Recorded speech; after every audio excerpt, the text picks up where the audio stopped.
Merci beaucoup, Maïsako, qu'on retrouve avec beaucoup de plaisir. Hein. Bon, tu nous as manqué et puis bon, le travail est tellement bien fait que c'est vraiment difficile de se passer de toi. Voilà, excellente journée à toi et puis bon, l'aventure continue. Vous êtes à Matin Bonheur si vous venez de nous prendre en marche et vous faites bien, comme j'aime le dire. Elle est avec nous en plateau pour le petit déjeuner. Bonjour, Josiane. Josiane Assamoah, qui est donc responsable voilà, responsable restauration. Merci, vous êtes dans le cadre du petit déjeuner. Et voilà. aujourd'hui, vous nous présentez, vous nous proposez, si on peut le dire, des galettes avec la viande hachée. Oui. Bonjour à tous nos téléspectateurs. Et bien aujourd'hui encore, nous allons essayer de proposer un petit déjeuner qui certainement leur fera plaisir. C'est un petit déjeuner tropical, voilà, qui est composé d'un assortiment de fruits, voilà, d'une galette à la viande hachée et un verre de lait de coco. D'accord, on va donc aller pas à pas les différents fruits que vous nous avez fait parvenir, on va les présenter. Voilà, on a prévu dans l'assiette de fruits, des raisins, de l'ananas, des pulpes d'orange, de la papaye, de la mandarine et une poire, voilà. D'accord.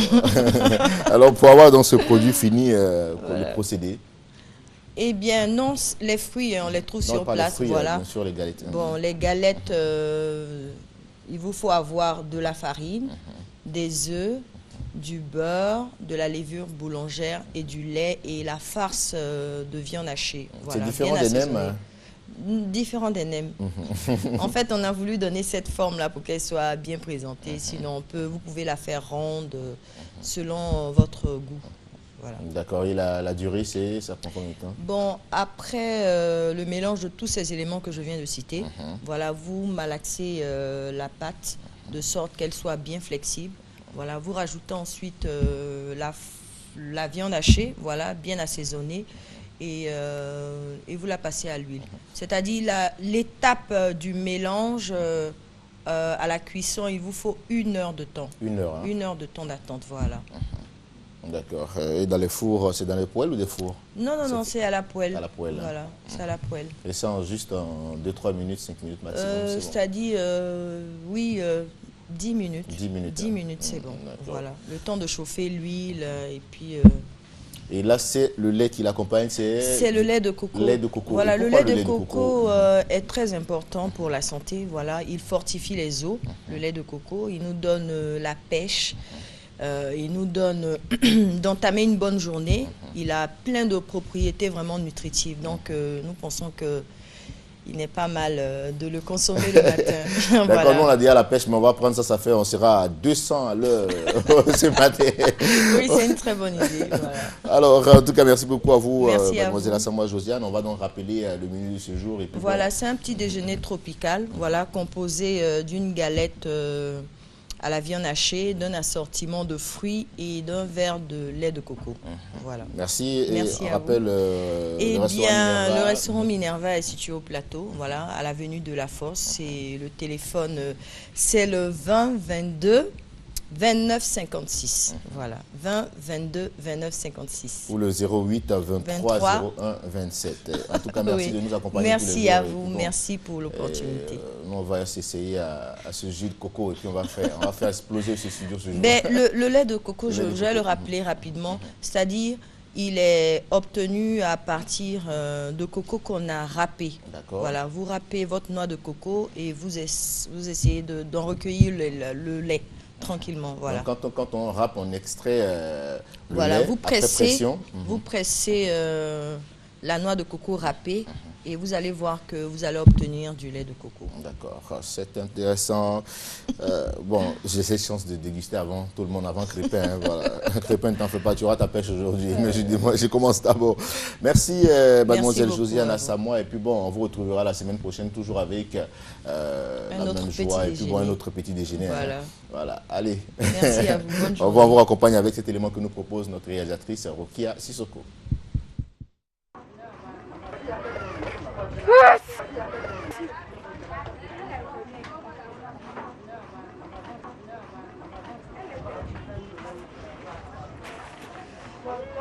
Mon petit, vas-y. Ton pain là, il n'y a pas plus croustillant que ça. Parce qu'on veut beaucoup. Attendez 2 minutes. Je reviens avec du pain bien chaud.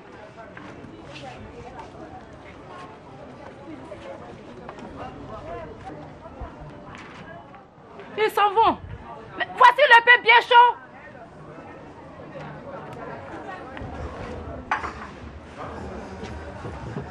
Mon ami, on dit quoi? Pardon, il n'y a pas un coin où on peut se soulager rapidement? Si, il y a un WC public juste à côté. Comme ça, on dit quoi, ça va? Ah, Clemso, c'est bien. Toi, au moins, tu respectes les règles d'hygiène. Avec cette menace d'Ebola, il ne faut pas se laisser faire. Ah, merci. Hein. Tu me donnes un plat de spa et un pain. Mon ami, donne-moi une fourchette, je vais manger et partir. Ah, boss, avant de venir ici, tu as serré des mains, tu as touché des portes et des portières. Tu viens à peine de sortir des toilettes déjà utilisées par d'autres personnes. Ce petit geste de lavage des mains, c'est juste pour tuer les microbes. Ah, chef, il n'a pas tort. Hein. Si tu refuses de laver tes mains, c'est comme si tu portais un gant de microbes. C'est pour empêcher le virus Ebola. Ebola. On ne peut plus manger tranquille.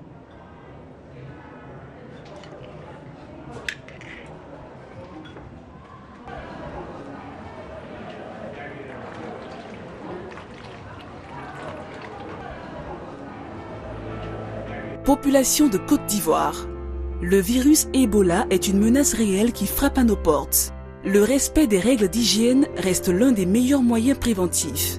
Le ministère de la Santé et de la lutte contre le sida, la Fondation Orange Côte d'Ivoire Télécom et la RTI vous encouragent à adopter et à mettre en pratique les mesures d'hygiène recommandées.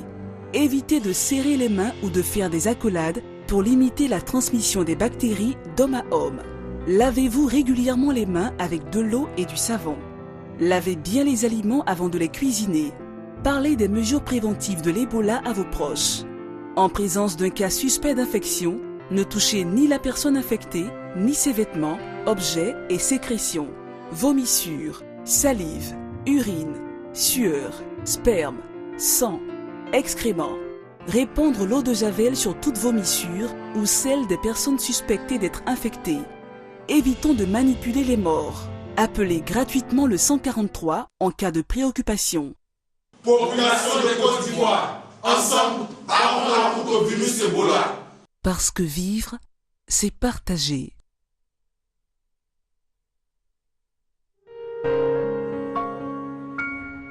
Je ne crains aucun mal, car je marche dans l'assurance. Je ne crains aucun mal, oh, oui, je marche dans l'assurance. Car le Christ est dans ma barque. Oui, le Christ est dans ma barque. Car l'Emmanuel est dans ma barque. Oh, je ne crains aucun mal, car je marche dans l'assurance. Je ne crains aucun mal, oh, oui, je marche dans l'assurance. Car le Christ est dans ma barque. Oui, le Christ est dans ma barque. Oh, car l'Emmanuel est dans ma barque. Oh, il est dans ma barque. Il est dans ma barque. Yes. Il est dans ma barque. Il est dans ma barque. Il est dans ma barque. Oh oh, il est dans ma barque. Oh. Le plan était de me voir tomber, tomber et ne plus me relever. Le plan était tout autre que de me voir briller. Mais comme tu es dans ma barque, Jésus, tu m'as délivré et tu m'as mené jusqu'à la rive de la gloire. Tu es dans ma barque, tu es dans ma barque, oh, tu es dans ma barque, tu es dans ma barque. Alléluia. Amen. Voilà, mesdames, messieurs, amis téléspectateurs, vous l'aurez compris, le premier invité de cette matinale n'est d'autre que Guy Chris Israël, avec qui on sera ensemble jusqu'à la fin de cette émission. Bonjour Guy Chris. Bonjour frère. À l'état civil, c'est mon nom à l'état civil, c'est Gbé Guy Arnaud Fulgence. Beaucoup pensent que c'est Guy Chris. Hein, voilà. Donc, voilà. Guy Arnaud Fulgence Gbé. C'est ça. C'est de quelle région de la Côte d'Ivoire? Je viens de la région de l'Ouest, des montagnes. Voilà, je suis de Mans. D'accord. On sera avec vous tout à l'heure. Le temps pour nous de retourner du côté de la régie. Et cette fois, c'est pour notre réclame publicitaire. Il est 7 heures.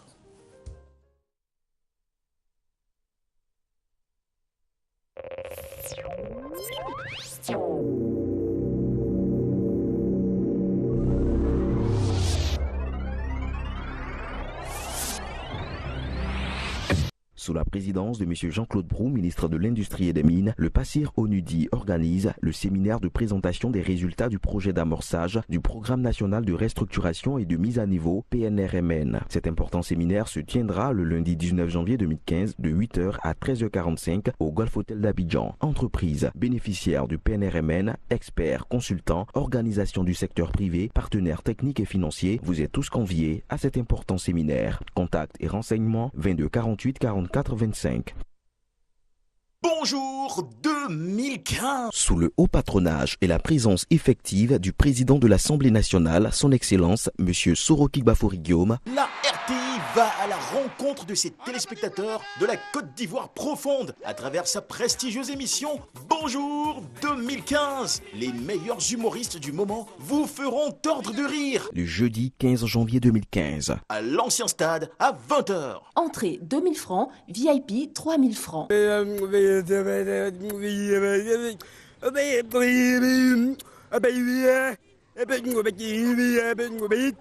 Rentrée académique 2014-2015. L'Académie internationale des sciences et techniques vous propose sur ses sites Abidjan Bonoumé, Plateau, Treichville, Toumaudi et Boaké des formations de licence et master professionnels homologués selon le système LMD. Filière industrielle, informatique, développeur d'applications, environnement et ressources naturelles, hygiène et sécurité au travail, génie civil option bâtiment, urbanisme, mine, géologie, pétrole, agriculture option animale et végétale. Filière tertiaire, marketing, vente et gestion commerciale, communication, management des entreprises, audit et contrôle de gestion. Le groupe AIST est un cadre agréable avec un service placement en stage des étudiants. À l'AIST, nous formons les cadres aux métiers actifs et valorisants.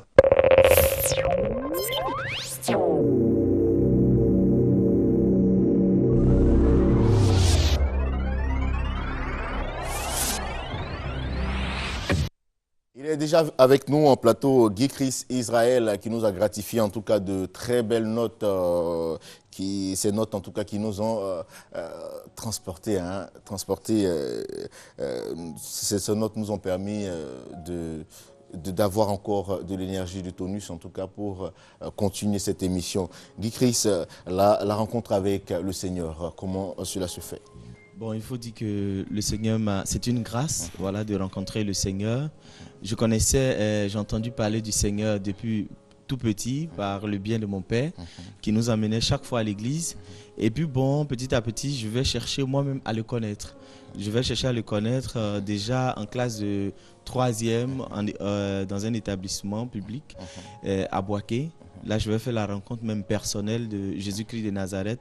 Là encore, par le biais de jeunes personnes, moins âgées que moi, qui annonçaient l'évangile. Et puis bon, je vais commencer à entrer dans cette même mouvance, chercher le Seigneur là où il faut le trouver exactement. Je vais être connecté à une communauté, la communauté catholique des enfants de Padre Pio.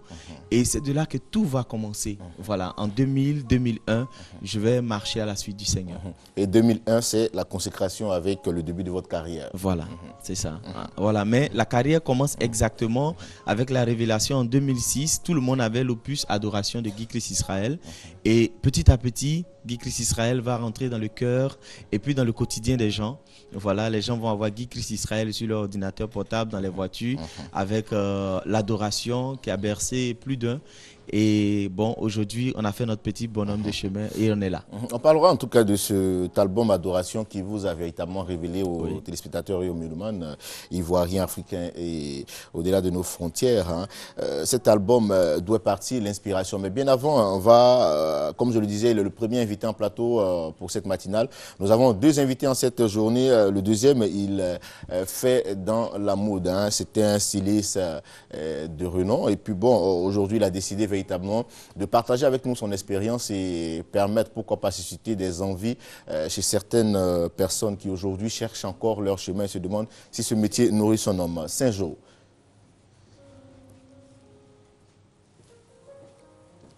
Bonjour, maître. Bonjour. Comment allez-vous? Oui, ça va. Installez-vous, maître. Voilà. Donc avec nos deux invités, on parlera de la mode et de la musique. Et cela se fera très bien avec le soutien musical que nous propose maintenant Guy Christ. Yes.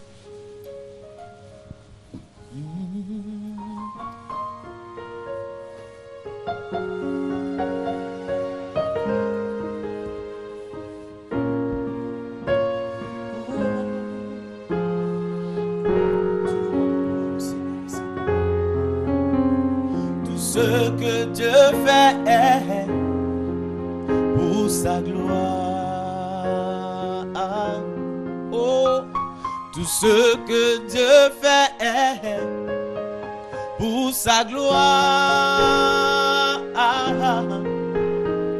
La vie qu'il m'a donnée, c'est pour sa gloire.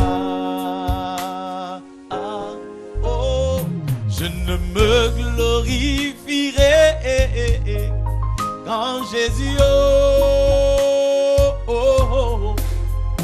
car la vie qu'il m'a donnée, c'est pour sa gloire. Hier dans les ténèbres, aujourd'hui dans son admirable lumière, hier égaré, aujourd'hui sur le chemin, honnête-nous. Hier ma croix que vivant, aujourd'hui sa vie se écoule en moi. Jésus, je ne me glorifierai qu'en toi, mon Jésus. Désormais je ferai tout pour ta gloire, oui tout pour sa gloire, oh tout pour sa gloire, oh oui tout pour sa gloire, oh tout pour sa gloire, ma vie pour sa gloire, mais bien pour sa gloire.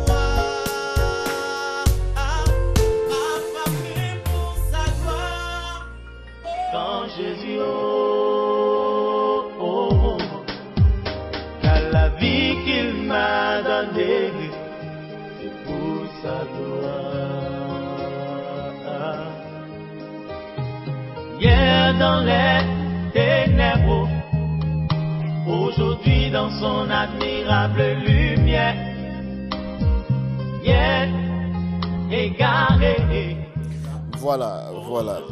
À l'instant, donc, la vidéo de ce titre, Tout pour sa gloire. Premier album, 24 titres. Vous avez été inspiré, Guy Chris. Bon, il faut dire que les 24 titres étaient...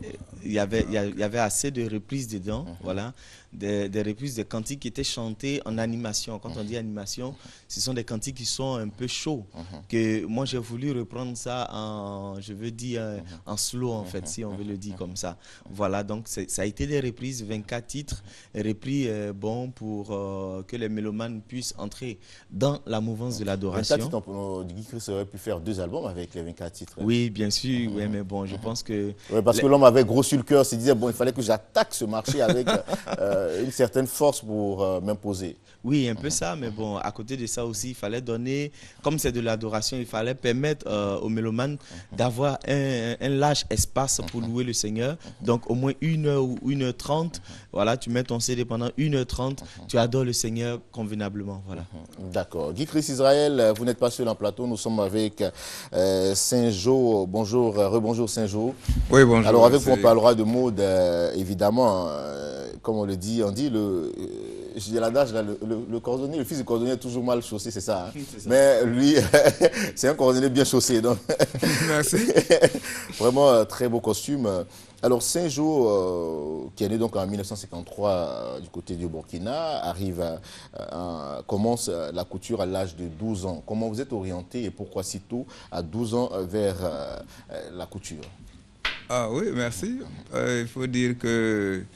Bon, par rapport à l'école, bon, quand à partir de 10 ans, bon, moi j'ai dit tout de suite que j'étais orphelin très tôt. Donc il fallait se battre dans la vie. Voilà, je rends grâce à ma mère, paix à son âme, qui a beaucoup vraiment fait pour moi. Donc à l'âge de 12 ans, elle trouve que bon, il faut que je prenne métier. Et moi j'ai choisi la couture. Donc voilà comment est-ce que le choix a été fait. Et là, vous commencez la couture, donc c'est au Burkina, hein, oui, c'est au Burkina que j'ai commencé la couture. Au Burkina. Et 12 ans après, combien d'années vous vous retrouvez en Côte d'Ivoire? Au fait, j'ai fait 5 ans au Burkina et maintenant je suis arrivé en Côte d'Ivoire en 69. Et voilà, quand je suis arrivé ici, bon, évidemment, j'avais commencé la couture là-bas, donc il fallait continuer. De toute façon, c'était pour mes professionnels. Effectivement, bon, je suis venu, je suis tombé dans des grands créateurs ici, et c'est par là que bon, je me suis formé. Et de 69 jusqu'à 74, bon, j'arrête et puis je continue en France maintenant pour la formation professionnelle. D'accord. Avant de parler de ce départ pour la France qui vous a permis aujourd'hui d'avoir cette position honorable dans le milieu de la couture que vous avez aujourd'hui, on va parler de cette arrivée ici à Abidjan. Comment se fait l'intégration? Vous commencez auprès des CRI, il y avait des grands noms en son temps, je crois Chris Sédou. Non, quand je suis arrivé ici, j'ai commencé, c'est Jean Cablan. Jean Cablan, c'est voilà, c'est Jean Cablan qui m'a reçu. Voilà, j'ai fait c'est lui. Bon, je crois qu'une année après, bon, j'ai changé, je suis allé travailler avec un Biafrais, quelqu'un qui était venu de Nigeria et qui s'est installé ici. Et c'est là qu'il m'a débossé après, en fait. Donc, j'ai travaillé chez lui. Et c'est lui, maintenant, bon, j'ai ouvert mon propre atelier en 70. Voilà, donc un an après, bon, j'ai trouvé que... En ce moment, il n'y a pas beaucoup d'ateliers, de grands... Il n'y a pas beaucoup d'ateliers. Non, il n'y a pas beaucoup d'ateliers. C'est surtout ça, il n'y a pas beaucoup de couturiers. Donc, bon, et puis la demande était beaucoup. Ouais, donc, j'ai ouvert mon propre atelier en 70. Et de 70 maintenant, bon, j'ai travaillé jusqu'en 74 pour aller maintenant me former en Europe. Parlons maintenant de votre arrivée en Europe pour cette formation. Vous partez à vos propres frais, hein, ce n'est pas l'État qui vous en... Non, je n'ai pas une bourse d'État. Donc, j'ai parti à mes propres frais. Donc, bon, enfin, c'est ce que je disais. Quand je travaillais ici, j'ai payé mes études là-bas. Et puis, bon, mon séjour, bon, je pensais que c'était une histoire de 1 an, 2 ans. Maintenant, quand je suis arrivé là, les choses se sont compliquées. Donc, j'étais obligé de m'installer. Voilà. Et là, comment vous faites pour payer les cours, vos cours? Non, bon, comme ce que je disais, j'avais payé déjà une partie des cours ici. C'était même les conditions avant de partir. Pour avoir les papiers, enfin, pour avoir le visa et tout ça. Bon. Il fallait déjà avoir de l'argent de côté. Attention, il faut dire aussi qu'à notre temps, il n'y avait pas de visa. Ah, voilà. Il n'y avait pas de visa. Oui, mais écoutez, il y avait quelque chose encore qui était plus compliqué que le visa. Ah bon? Ah oui, il fallait avoir un certificat de résidence, c'est-à-dire enfin, un certificat d'hébergement. Il faudra quelqu'un qui vous reçoit. Et cette personne-là, il faut qu'il donne donne son accord. Pour qu'il donne son accord, il faut qu'on aille vérifier aussi s'il peut recevoir quelqu'un. Donc, ce n'était pas évident parce que si vous êtes 10 dans une maison, écoutez, on ne peut pas vous donner d'héberger quelqu'un. Mais là-bas, vous étiez logé où? Vous étiez hébergé? Quand je suis arrivé d'abord, j'étais accueilli à Créteil. Et de Créteil, bon... je suis revenu maintenant à Paris, et à Paris là même parce que Créteil c'est un banlieue. Voilà, à Paris maintenant j'étais dans le 16e, voilà, parce que bon, il y a des amis aussi qui m'ont reçu là-bas. En apprenant, est-ce que vous n'avez pas fait des petits boulots, des petits métiers comme... Ah oui, comme tout le monde. Comme tout le monde. Oui, je vais vous raconter une anecdote parce que quand moi je suis arrivé, bon, il y avait, à ce moment c'était bien, hein, il y avait du travail. Alors 2-3 jours, on me dit non, 5 jours on a trouvé du travail, il faut que tu aies travaillé. J'ai dit mais écoutez, moi je viens d'arriver. Je suis en France, non, il dit oui. Je suis à Paris, il dit oui. Bon, parce qu'il faut que je vide Paris d'abord avant de commencer à travailler. Ça, c'est clair. Alors, donc, il dit, bon, il n'y a pas de souci. Comme tu es un peu le CFA, va attendre, oui. Effectivement, bon, moi, je me suis promené d'abord, voilà, avant de commencer à travailler. Et comme ce que je disais, bon, là, le moyen que j'avais ici, je pensais que ça pouvait couvrir mes études. Arrivé là, on a vu que ce n'était pas ça. Bon, écoutez, donc, on travaillait. Et je travaillais même en plein temps, puis je prenais mes cours du soir. C'est comme ça que j'ai été formé. Et là, après 5 ans donc passés à l'Académie internationale de Coupe de Paris, vous sortez donc au relais d'un diplôme. Hein. Oui. Et ce jour-là, c'est la grande satisfaction. Hein. Oui, non, c'était la fête. Là-bas encore, j'ai des anecdotes à fêter. Oui. Voilà, donc... Alors, le jour de remise des diplômes, je reçois mon diplôme, je plie bien, et puis bon, je retourne chez moi. Qu'est-ce que je fais? Bon, je prends une bouteille de ce que je bois. Il n'y aura pas de champagne. Non. Et je me suis enfermé, et j'ai ouvert la bouteille. Seul, hein? Un seul, d'abord. Vous avez baptisé votre diplôme en même temps. D'abord. Voilà comment est-ce que... On a été intégré. Bon, et après ça, maintenant, c'était autre chose. Parce que quand j'ai dit maintenant, c'est du travail, écoute, je dis, je suis diplômé. Alors, donc, il faut tenir compte pour mon salaire. Alors, effectivement, bon, à ce moment, vraiment, tu pouvais changer de boîte comme tu veux. Donc, c'est comme ça que j'ai travaillé. Bon, au moins, parce que. Après l'obtention donc de votre diplôme, est-ce que là-bas, vous avez essayé d'exercer un peu à Paris avant de venir à Abidjan? Ah oui, c'était. Non, de toute façon, quand je suis arrivé à Paris, je n'ai que travaillé dans la couture. Ah, d'accord. Oui, je travaillais commencé par la confection. Bon, après mon diplôme maintenant, bon, je suis allé travailler chez les particuliers pour me former vraiment pour faire la haute couture. Vous êtes plus homme, hein? Pourquoi le choix d'habillement d'homme? Hein? Ah, ok. Bon, je ne sais pas, ça c'est... Je pense que tout petit, j'aimais beaucoup m'habiller. Et je ne me vois pas être tailleur et puis aller confier quelqu'un d'autre pour faire mes habits. Alors moi, mes propres habits, donc je préfère commencer par moi-même. Je dis, bon, écoute, on va faire la couture homme. Voilà comment est-ce que j'ai commencé la couture homme. Bon, à l'école, on nous a formés pour les deux. Mais bon, vraiment, j'avais la tête sur la couture homme, je suis resté là.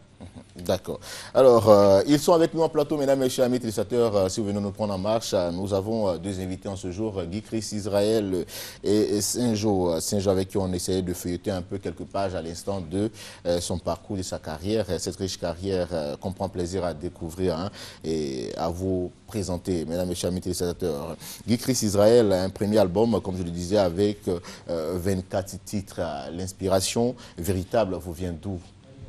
Bon, il faut dire que l'inspiration me vient dans les moments difficiles, comme le disait mon épouse un jour, qu'elle a remarqué que c'est dans les moments difficiles que j'arrive à composer des cantiques. Et puis l'inspiration aussi me vient quand je suis en train de lire la Bible. Voilà, il y a des passages bibliques qui me touchent, des passages bibliques que Dieu m'inspire, des passages bibliques qui attirent mon attention sur une réalité ou bien, je veux dire, une souffrance de la population. C'est au travers de ces inspirations-là qu'on arrive, de ces passages bibliques qu'on arrive à écrire des cantiques, à écrire, bon, les réalités, ce que les gens vivent. Voilà. Donc, beaucoup de vos compositions sont des expériences vécues. Oui, des expériences vécues. Voilà. Et je donne peut-être, comme papa aime utiliser le mot, une anecdote. Voilà, j'arrive dans la région d'Abengourou, à Niablé plus précisément, et je trouve une jeune sœur que ses frères, je veux dire, en griffe, ont kidnappé de chez elle à la maison pour l'envoyer à la prière, en fait. Et j'ai demandé, mais pourquoi on vient avec la jeune fille comme ça? Elle était très malade. Et pendant que je posais la question, on m'a dit non, qu'elle est malade, elle souffre du VIH, en fait. Donc, le truc, c'est que du moment qu'ils m'ont expliqué le témoignage, j'ai été comme attiré par une inspiration et je prends... Le cantique me vient subitement, vu la souffrance de la jeune fille. Et j'ai commencé à chanter comme si j'avais déjà écrit le cantique.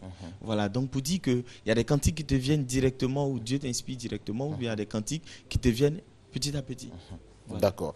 Guy-Christ Israël, qu'on va donc toujours apprécier à travers ces belles compositions. Hein. Ouais. On y va donc.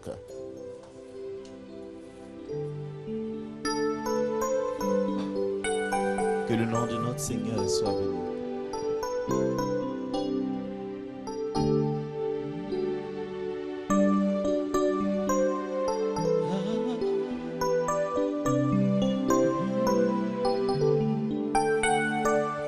Changez mon histoire. Jésus a changé mon histoire. Changez mon histoire. Jésus a changé mon histoire. Changez mon histoire. Jésus a changé mon histoire. Il a essuyé mes larmes. Jésus a changé mon histoire. Il a essuyé mes larmes. Jésus a changé mon histoire. Oh, changé mon histoire. Jésus a changé mon histoire. Changé mon histoire. Jésus a changé mon histoire. Il a essuyé mes larmes. Jésus a changé mon histoire. Il a essuyé mes larmes. Jésus a changé mon histoire. Changé.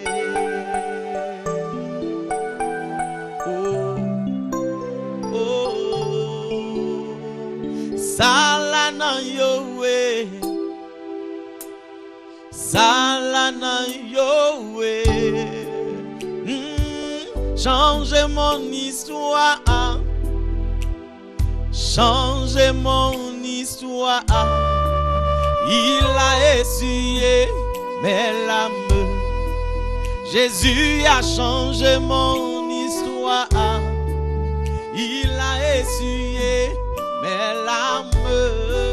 Jésus a changé mon histoire. Salana Yahweh, oh, Salana Yahweh, Salana Yahweh, oh, Salana Yahweh, Likolo ezali ya yo papa. Salana Yahweh, ma belle ezali ya yo papa. Salana Yahweh. Merci Guy-Christ Israël. J'ai les frissons rien qu'à écouter hein, ces différents titres, ces différentes compositions. Et difficile pour moi hein, de rester sans couler les larmes, vraiment. J'ai les frissons. Merci beaucoup Guy-Christ pour cette belle composition. Cette belle composition. Alors Guy-Christ, avec ce premier album Adoration, donc vous parcourez plusieurs scènes. Hein? Oui, oui. Dieu nous fait grâce. D'abord même avec Adoration, premier album de Guy-Christ. Je vais sentir que quand même l'arbre a porté ses fruits.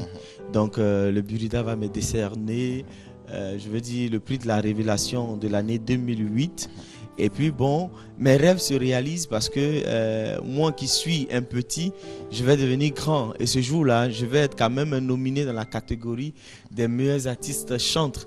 Et aux côtés de notre maman à tous, Constance, et puis Onel Mala. Donc imaginez, je veux dire quand même deux grands de la musique chrétienne et puis le petit Guy-Christ Israël au milieu. Mais à côté de ça, ça m'a fait plaisir d'avoir eu le prix de la révélation de l'année. Et puis bon, doucement, doucement, quand on te décerne un prix, ça veut dire aussi qu'il y a du boulot à faire. Donc on va faire sortir un autre album. Voilà, tout est accompli. Et puis après un autre album en 2009, Tout pour sa gloire. D'accord, on y reviendra tout à l'heure. Hein. On parlera de ces différents albums. Toujours des albums qui apportent beaucoup d'énergie à ceux qui écoutent ces différentes compositions de Guy Chris Israël.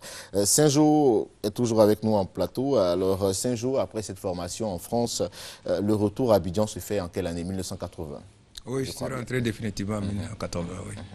Et pendant que vous étiez à Paris, l'atelier qui était à Abidjan, vous avez fait vos premiers pas en tant que chef. Hein?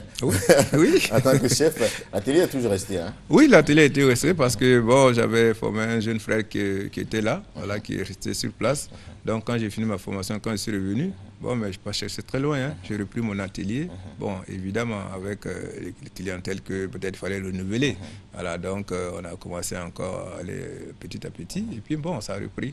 Voilà, comment se fait ce retour? Est-ce que ce retour a été facile, vu que déjà, je crois, dans les années 80, d'autres stylistes avaient commencé à s'installer aussi? Hein?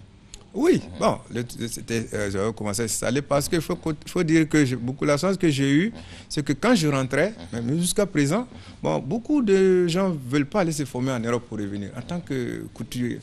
Alors donc, quand je suis revenu, quand j'ai commencé à montrer par rapport à ce que je suis allé apprendre, mais tout de suite ça a pris. D'accord, je vous raconte encore une autre anecdote. Parce que quand je rentrais, nous, on avait commencé à créer le pantalon à pince, c'est-à-dire que le pantalon à pli. Voilà, c'est ce qu'on a créé ça en France avant que je ne rentre. Donc, quand je suis arrivé ici, évidemment, j'étais le seul à les porter. Voilà, donc, moi qui est couturier et qui veut me montrer, alors quand je sors pour prendre un taxi, mais j'ai fait au moins 4 taxis avant de prendre un taxi. C'est pas possible. Tout simplement que les gens voient mon pantalon. Avec les pinces. Avec les pinces. Alors donc, c'est commencé comme ça, évidemment. Alors donc, quand j'ai commencé mes anciens clients qui sont revenus, quand ils repartent, c'est là le mot de prêt-à-porter est sorti. Senjoku comme prêt-à-porter. C'est-à-dire que quand je fais tout l'intérieur, c'est fait comme ce qui s'est passé en Europe. Donc, en fait, je suis venu avec des machines appropriées. Vous êtes beaucoup pointueux sur les finitions. Hein? Oui, parce que par rapport à la formation qu'on a eue, à un certain niveau,